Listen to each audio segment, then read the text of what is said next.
नमस्कार विद्यार्थी मित्रों, आज हम कक्षा 7 में इकाई 5 धरती की शान इस काव्य के स्वाध्याय के प्रश्नों को हल करेंगे और समझेंगे। यहाँ पर पहला प्रश्न हमें कह रहा है कि मनुष्य क्या क्या कर सकता है। तो इसके उत्तर में हम लिखेंगे मनुष्य पहाड़ों को तोड़ सकता है, नदियों के बहाव को मोड़ सकता है, मिट्टी से अमृत निकाल सकता है, धरती और आकाश को भी एक कर सकता है। इस तरह मनुष्य असंभव लगने वाले काम भी कर सकता है। दूसरा प्रश्न है मनुष्य युग का आह्वान कैसे कर सकता है। तो मनुष्य की वाणी में बड़ी शक्ति होती है। वाणी के बल पर वह लोगों को प्रभावित कर सकता है, लोगों के विचार बदल सकता है और इस तरह अपने वाणी के प्रभाव से वह युग का आह्वान कर सकता है। आह्वान करना यानी बुलाना। अगला प्रश्न है मनुष्य यदि हिम्मत से काम ले तो क्या हो सकता है। तो मनुष्य यदि हिम्मत से काम ले तो धरती पर पापों को बढ़ने से भी रोका जा सकता है, दुनिया में बढ़ने वाली पशुता भी कम हो सकती है। इस प्रकार यदि मनुष्य हिम्मत करे तो दुनिया को बदला जा सकता है। अगला प्रश्न हमें कह रहा है कि उचित जोड़ मिलाइए। तो यहाँ पर हमें कुछ वाक्य दिए गए हैं और उनका दूसरे वाक्यांशों में जोड़ना है। मनुष्य की आत्मा में स्वयं भगवान है, मनुष्य के नयनों में ज्वाल है, मनुष्य की भ्रुकुटी में तांडव का ताल है, मनुष्य की वाणी में युग का आह्वान है, मनुष्य की छाती में स्वयं महाकाल है। तो इस तरह हमने उचित जोड़ मिलाकर वाक्यांशों को पूर्ण कर दिया है। प्रश्न 3 हमें कह रहा है निम्नलिखित प्रश्नों के सही विकल्प के सामने सही का चिन्ह करना है। मनुष्य चाहे तो काल को थाम ले, रोक ले या जान ले तो थाम ले।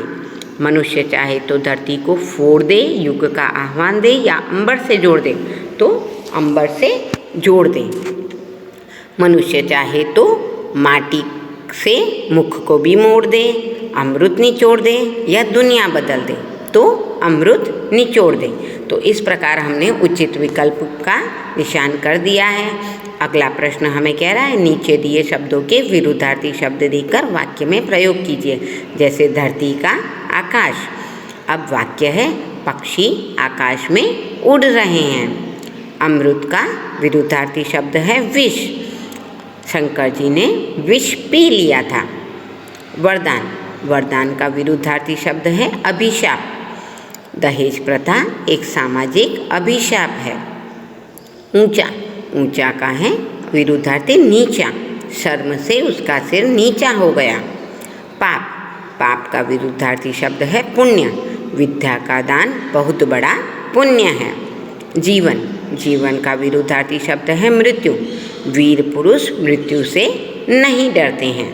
इसी तरह अब हमें अगला प्रश्न दिया गया है कि नीचे शब्दों को दिए गए हैं, इनके अर्थ शब्दकोश में के क्रम में रखकर लिखने हैं। पहला शब्द है आईना। आईना का अर्थ होता है दर्पण। दूसरा है क्षति। क्षति यानी हानि।